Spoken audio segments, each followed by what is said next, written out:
welcome everyone to another episode of the Footy GameDay Squad show. I'm your host Cal, and joining me today I've got Kerm as we're here to break down everything AFL fantasy ahead of round 7. Kerm, how are you this afternoon? I'm very good, mate. We are Thomas short, but he's slaving away doing some uni work today, as he told us in the previous show. So we both got our beige shirts on, and I'm keen to talk some footy. Yeah, absolutely. Tom gives himself 1 hour a day off, and today he chose to watch the Boston Celtics game, which fortunately for him, they had a win, so he's not miserable this afternoon. But we're here, and we're keen to talk footy. But before we do that, we should mention GameDay Squad, which is, of course, the reason why we are here. It's Australia's first and currently only fantasy sport platform built using blockchain technology. So if you are new here, check out in the description below. Go visit www.gamedaysquad.com.au to see what we're all about. We've got a footy game starting very, very soon. You can jump on at the moment, start your starter pack, start opening packs, start building your teams. I'm super excited. I know competitions are so close, and I can't wait to start putting the team I've been building to the test. Yeah, absolutely. I got a few good cards. I got a Diamond Doherty, which I'm keen to put to the test. So yeah, he's one that I hold close to heart, my little baby. So we'll see what happens come competition time. Yeah, I'm jealous of that. I've only got a Diamond Lockie Whitfield. Oh. So, who at the start of the year I'd be very excited about, but this year I don't know. But as we always do with our preview show, we are recording on a Wednesday night, which means we don't have the actual official team list in. So we're a day early, but you're going to jump the gun. You're going to try and give us a bit of team news on what could happen. So take it away. Yeah, I'll try my dandiest. And show favourite Sean Darcy is clear to come back in for the Dockers. The Dockers have some issues this week with health and safety protocols, but Sean Darcy is a massive inclusion for them. North Melbourne should be expected to get Taron Thomas back, which would be massive for them. He's one that they're very excited for, and he's a fantasy favourite as well for us, as he's so young and so talented. Dusty Martin could make his long-awaited return to footy after removing himself for selection due to personal reasons, which would be an absolute massive end, not just for Richmond, but for the AFL as a whole, as he's so good to watch. Joe Danaher is set to miss a chunk of time for the Brisbane Lions, which is just a massive blow. He was such a good vocal point for them up front, and they're going to miss him dearly. And rookie Jai Miss will make his debut this week for the Dockers after kicking 8 goals in the waffle last week. He's a massive one to watch for the Dockers and for fantasy as well, because he is super young and super talented. I think he was pick 8 in this year's or last year's draft. Yeah, they had a couple of top-end picks. They had Amiss and Rasmus up Correct. top. And yeah, that Freo, if you're a Freo fan, you're probably more excited at the moment than you have been, since grand final year? Yeah, you got to be. Yeah, I'd be even more excited because at least with this team, I feel like it's not just a one-year thing. Yeah. If you guys fall short, I feel like you're going to be a very, very competitive team for the next few years. So, no, that's nice. Is that all the news? That's all the news I've got so far, but I'm sure more will come on later on in the week. So Joe Danaher's a big name. Massive How long name. is he out for? Has that come through? Or how long do they suspect? It's just a big chunk of time, so they actually haven't decided how long he's going to be out for. They're expecting over 6 weeks, which would be not really good for the Brisbane Lions, because they are, as well as they are playing, they aren't kicking as many goals as they should be, and without Danaher in the team, that is a massive out, especially for 6+ weeks. Yeah, he definitely brings those small forwards into the game. Your Baileys, your Correct. Camerons just feed off him. Yeah. So yeah, that's a massive out there. Just when they probably took the belt as the biggest competitor to Melbourne, knocking off Sydney in Sydney. So yeah, disappointing for them. But what we're going to move into here, pack opening of the week. And this one was sent in by 16 WB Bont, which I'm imagining is Western Bulldogs. We've got a Western Bulldogs fan, and you can see why. They've pulled a one-player pack, and they've got Bailey Smith. Oh my god! If you're going to get a player in a one-player pack, that's a pretty good one. Even a silver, I would take a Bailey Smith. Yeah. So congratulations to you. You've won three-player common packs. And guys, best way for you to get involved and start winning some more packs is send us in who you get. We don't mind if it's in a starter pack or if it's in a paid pack. Send it in Instagram, or potentially even our Discord is the best place for it, because then we can sit back and we can critique your team and you can critique ours, and we can all talk and share how we're going. So make sure you're getting involved there, because yeah, we'd love to have you on chat footy there. Alrighty, Kerm, before we get into question of the round, we just want to say if you are following along and you are enjoying what we're doing here, please give us a thumbs up and a subscribe or hit that bell as well so you don't miss what we are doing. We've got plenty going on, lots of shows at the moment, and we really want to get our platform out there, and you guys supporting us does really help in getting out there. So we do appreciate it, and please make sure in the comments too, if you disagree with anything we're saying or you're liking any of the segments we're doing, let us know. We'd love to hear what you guys think of the show. But Kerm, we're going to put you on the spot here. Question of the round. What have you got for us? Question of the round this week is one of my personal favourites, Jaden Short. I've sort of claimed him as one of my own, and I'd really like the footy that he's been playing this year with Bashar Hooley out. But last week we saw him actually get a lot of midfield time. He had a lot of centre bounce attendances, and we know what that means with opportunity meets productivity. Not that he needed any more productivity. So my question is Jaden Short going to be captain worthy for the rest of the season? And I think he's trending in that way, especially if he's going to lock down a midfield role, because that's just uncharted territory. He kicks the ball as well as anybody else in the league. He uses it. His usage percentage is just skyrocketing right now with Richmond. And if he can get that midfield time and find the footy as much as he does, he's going to be a captain for me going forward, which is going to be one of the features in our platform. So that's going to be one to look at. I love that. Yeah. And you must be so happy because you got that pick spot on at the start of the year, and now he is playing that well that he could be a captain. I love him. I love the way that he uses the ball and how accurate he is. So good to watch. Yeah, absolutely.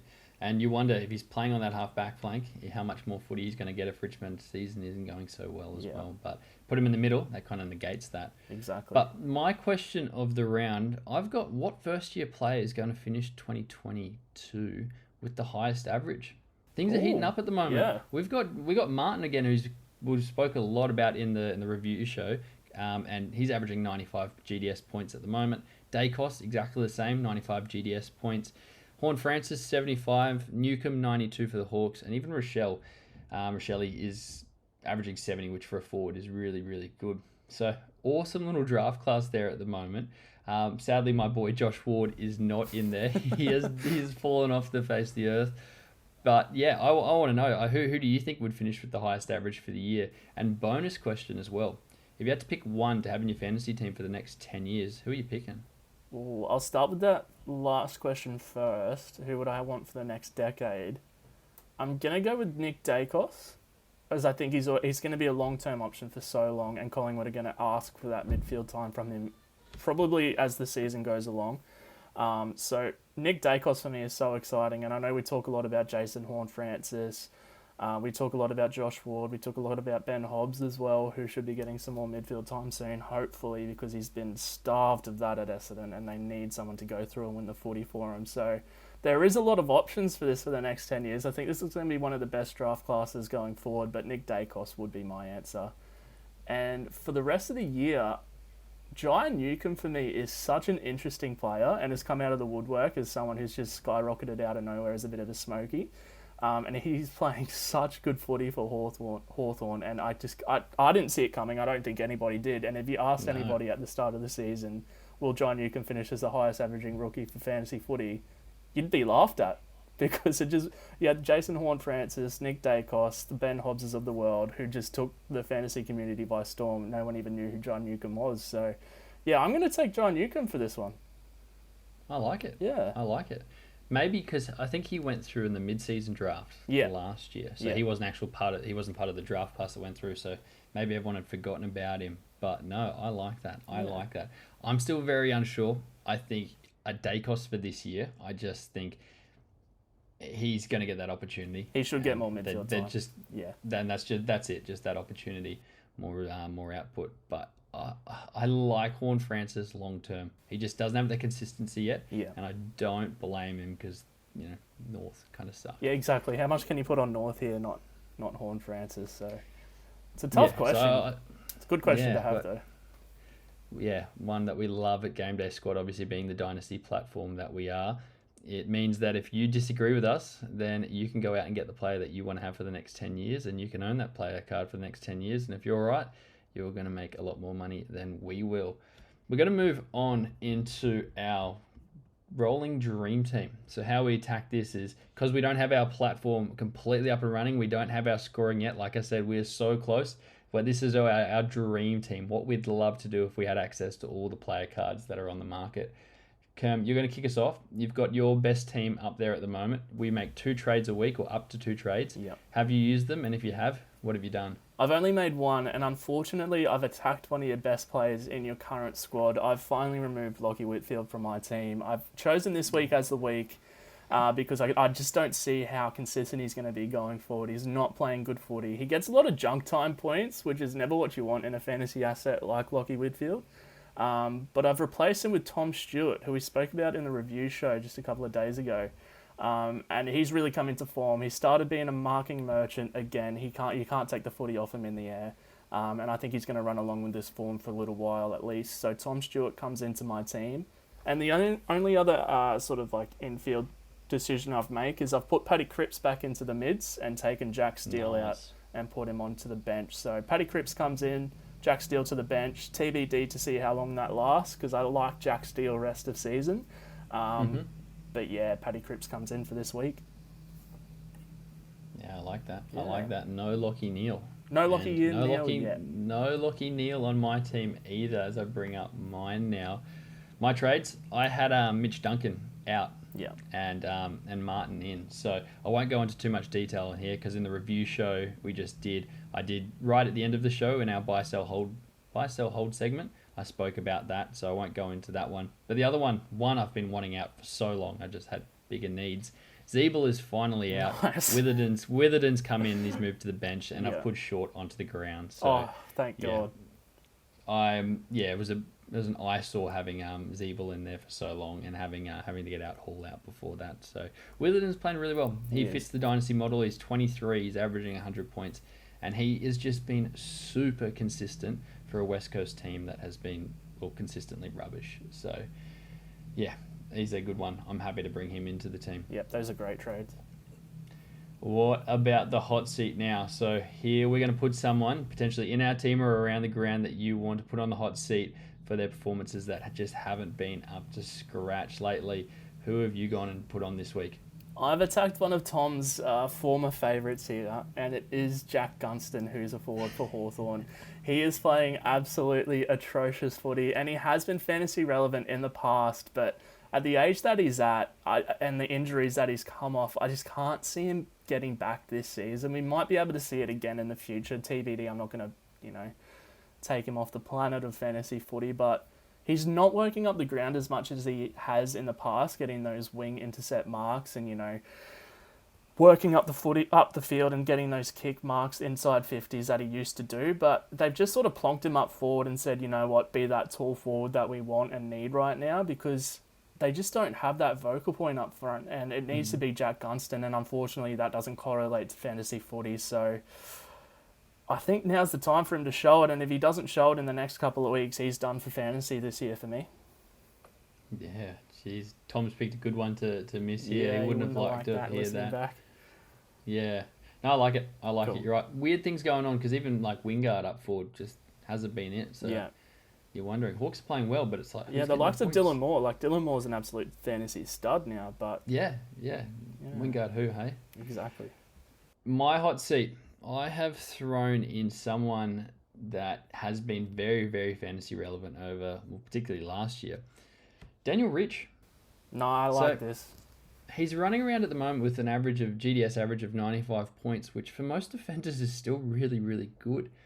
But he is 31, and he's not fitting in with my dynasty model, which means he needs to be doing great, not good, if he's going to be in my dream team. And yeah, he's not a top defender in the league at the moment. And with Zorko coming back and almost kind of playing his role, we have seen him less and less utilised off that halfback flank. And he's yet to burst, or he's only burst past 100 points once this season. So he's just not having those big scores. Like, he's been consistent, but he's just not having those scores which are dragging you up. So yeah, he is at risk at the moment for being axed. He is the hottest seat in my team. And if he doesn't find a bit more of the footy on the weekend, I reckon he's in big, big trouble. Yeah, this is one that at the start of the year you would want minimum 115 GDS points a game from him. And yeah, as you said, Dane Zorko going back and changing his role really, really limits Daniel Rich. This is a good hot seat. Alrighty guys, coming out of the break, we've got stat of the week from our main man Cal here, who is the host. the heart and soul of the GDS Footy podcast. Take it away, mate. What is your stat of the week? Jeez, you're doing me too kind. Stat of the week. I've got one that is close to both of us because it involves my beloved Port Adelaide and a game that you were up in Cairns watching on the weekend. Oh. And that's the Port Saints game. Yep. So the stat of the week is that the Port Saints game combined totals of 9 goals 31 was the second most inaccurate game in the AFL era. Really? Shooting at 22.5%. Yeah, second most inaccurate. Oh. Do you want to know what the most inaccurate game was? Yeah, go on. So, beaten only by the West Coast Eagles versus Hawks game back in 2012 that went 10 goals 37.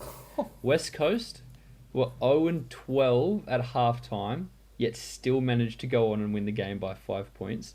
And on the other side, the Hawks, Lance Franklin finished with 1 goal 6. Oh my god.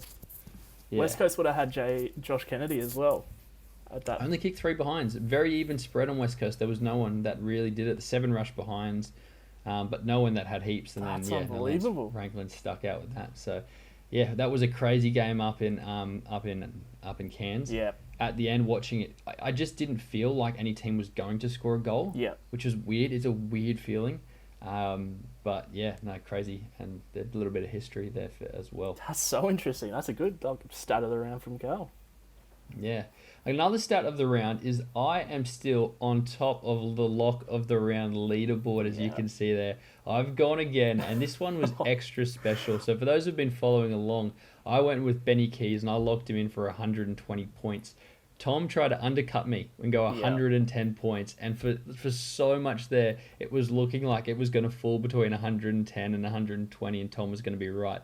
But right at the end, Benny Keys flicked over, got me 120 exactly, pushed me over the edge, and I've stayed on top, and Tom's obviously got the win there as well. But you also had a win. I did have a win, and I still can't get over the cheesy handball he had in junk time after getting pumped, Benny Keys, but I had a win. I had one of my own. Noah Anderson got me 103 GDS fantasy points. I probably should have locked him in for more, but being a Suns pessimistic fan, I tried to cap it at 103. But nonetheless, it's a green one, and we go forward into next week. You try and catch me. Yeah, Yep. Absolutely. Absolutely. Speaking of pessimistic Suns, I've gone for someone up against them this week. Ooh. I've gone Tom's boy, Callum Mills, to go Okay. for another 120 points. It seems every time I go for a high score, they manage to come off for me. So Mills, 120 points. I reckon he's going to find a lot of the footy. Big bounce back game for the Swans after they played really, really poor outside of, 5 minutes there. And I'm a little bit worried about your Suns and what might happen to the mental psyche if they get in a bit of trouble. I could start to see them really having some big blowout games, which just means a lot of touches for Mills. Yeah, there's a lot of points up against the midfield of the Suns team right now. And a little peek behind the Iron Curtain, I had Callum Mills in there until about 20 minutes before the show. Did you? For the same amount, yeah. For the same amount, 120. But I changed it last minute audible over to Clayton Oliver, who I've got for 120 GDS fantasy points as well. So, I don't know. Not a lot of confidence for me going into this round. I love Clayton Oliver as a player. As you've said, Callum Mills, I probably should have kept in there. But, yeah, we'll see what happens after this round. Yeah, it's more exciting if we change it up. That's exactly And just right. the rules, we can't use the same player twice in a season. So Yep. you can see the list of players there, the people who aren't on your list. But yeah, that Melbourne game is going to be interesting because the Saints, I reckon, just like Port, I'm not very confident because that game was an absolute slog. Yeah. I could see Melbourne having a field day and coming out and pumping them, and Yeah. Clayton Oliver doing the damage in the middle. So I like that. Now, in all of Tom's excitement, he has not passed on his lock of the round. We will make sure we get it. We don't have it here for us now, but we'll find out what it is. We'll make sure he puts one down so he doesn't miss out because he needs the points more than any of us. Yeah. He needs it big time. But I'm sure he's studying hard, like anyone else who's out there studying at the moment. But yeah, no, if that is you, appreciate you taking the time to watch this as well. And thank you to everyone else who's come along on this as well and watched it. Like I said before, if you are enjoying it, give it a thumbs up. Make sure you do follow along our other content. We've got some really, really good stuff going on, both on the AFL and NRL side. So, and of course, jump over to Discord and have a chat to us. Show us your fantasy teams because we can't wait. best place to ask us questions too if you're curious about the platform, Yeah. things we're doing as well. So go over, check it out, and we're happy to get involved and have a chat with you guys. But guys, I hope everyone has a great fantasy week coming up. Round 8. Round 8. Jeez, it's going quick. Round 8. Things are going quick. Absolutely. Hope everyone has a great round 8, and yeah, everyone starts moving up the table of whatever competition you're in. So until next time, guys, stay game day ready.